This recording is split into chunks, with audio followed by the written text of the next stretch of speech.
അസ്സലാമു അലൈക്കും വറഹ്മത്തുള്ളാഹി വബറകാതുഹു. പ്രിയപ്പെട്ട രക്ഷിതാക്കളെ, വിദ്യാർത്ഥികളെ, 5ാം ക്ലാസ്സിന് വേണ്ടി തയ്യാറാക്കിയ ഖുർആൻ ഹിഫ്ളിന്റെ മാതൃകാ ക്വസ്റ്റ്യൻ പേപ്പറാണ് ഇവിടെ വായിക്കുന്നത്.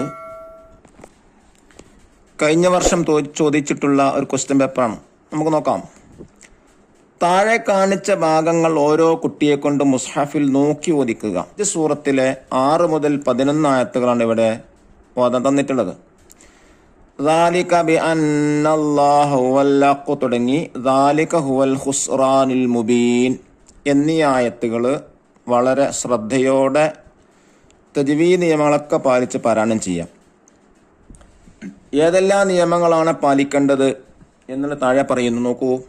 3, 4, 5 ക്ലാസ്സുകളിൽ പഠിച്ച മഖാരിജുൽ ഹുറൂഫ്, അക്ഷരങ്ങളുടെ മഖ്റജുകൾ, പുറപ്പെടുന്ന സ്ഥാനങ്ങൾ, സിഫാത്തുൽ ഹുറൂഫി, അക്ഷരങ്ങളുടെ വിശേഷണങ്ങൾ,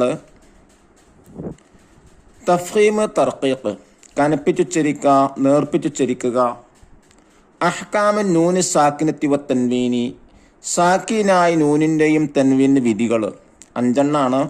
ഇൽഹാർ, ഇഖ്ഫാ, ഇദ്ഗാം ബിഗുന്ന, ഇദ്ഗാം ബിലാവിൻ, ഇഖ്ലാബ്.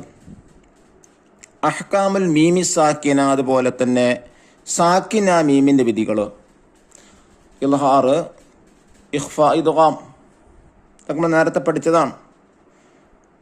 മദ് ചെയ്യേണ്ട സ്ഥലങ്ങൾ, ഉന്നത്ത് ചെയ്യേണ്ട സ്ഥലങ്ങൾ, മണിക്കേണ്ട സ്ഥലങ്ങൾ, ഉന്നത്ത് നൂനുവൽ മീമി, ഷദ്ദുള്ള നൂനിനെ മീമിനൊക്കെ മണിക്കണം മുതലായ തജ്വീദ് നിയമങ്ങൾ പ്രത്യേകം പരിഗണിച്ചുകൊണ്ടാണ് മാർക്ക് നൽകേണ്ടത്. അപ്പോൾ ഈ കാര്യങ്ങളൊക്കെ എന്ത് ചെയ്യുക, പ്രത്യേകം ശ്രദ്ധിച്ച് പാരായണം ചെയ്യുമ്പോൾ ഈ കാര്യങ്ങളൊക്കെ ശ്രദ്ധിച്ചിട്ടാണ് പാരായണം ചെയ്യേണ്ടത്. എന്നാൽ മാത്രമേ മുഴുവൻ മാർക്ക് ലഭിക്കൂ. ഇനി നമുക്ക് രണ്ടാമതായി ഹിഫ്ള് പരിശോധിക്കാം. ഹിഫ്ള് ഖുർആൻ മനഃപ്പാഠമാക്കിയതും അതുപോലെ മറ്റു ദിക്റുകളും മനഃപ്പാഠമാക്കിയതാണ് ഇവിടെ പരിശോധിക്കുന്നത്. താഴെ കാണിച്ച ഭാഗങ്ങൾ ഓരോ കുട്ടിയെ കൊണ്ടും കാണാതെ ഒതുക്കുക. ഇങ്ങനെ ചെയ്യേണ്ടത്. ഇതിലെ 10 ക്വസ്റ്റ്യൻസ് ആണ്. ഓരോന്നിനും 5 മാർക്ക് വീതം 50 മാർക്കിനാണ്. ഇവിടെ യാസീനാണ് ഖുർആൻ ചോദിച്ചിട്ടുള്ളത്. 5ാം ക്ലാസ്സുകാർക്ക് യാസീനാണ് ഹിഫ്ള് ഉണ്ടാവുക. ഇന്നാ ജഅൽനാ ഫി അഅനാഖിഹിം ഫഹും ലാ യബ്സുറൂൻ വരെ. രണ്ടാമത്തത് സുബ്ഹാനല്ലദീ ഖലഖൽ അസ്വാജ തുടങ്ങി ഫൈദാഹും മുദ്ലിമൂൻ. മൂന്നാമത്തത് വയഖൂലൂന മതാ ഹാദൽ വഅദ് തുടങ്ങി ഇലാഹി മർജൂൻ. നാലാമതായി ഫല്ലൗമ ലാ തുലംസും ഷൈആ തുടങ്ങി അലൽ അറായികി മുത്തക്കിഊൻ. അഞ്ചാമത്തത് വലഖദ് അളല്ല മിൻകും ജിബില്ല തുടങ്ങി ബിമാ കുൻതും തക്ഫുറൂൻ.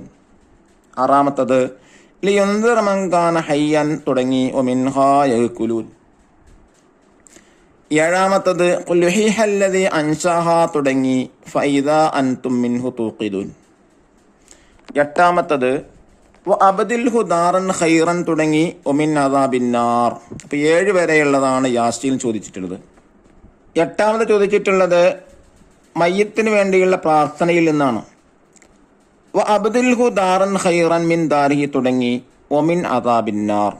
മയ്യിത്ത് നിസ്കാരത്തിൽ 3ാം തക്ബീറിന് ശേഷം ചൊല്ലേണ്ട ഒരു പ്രാർത്ഥനയുണ്ട്.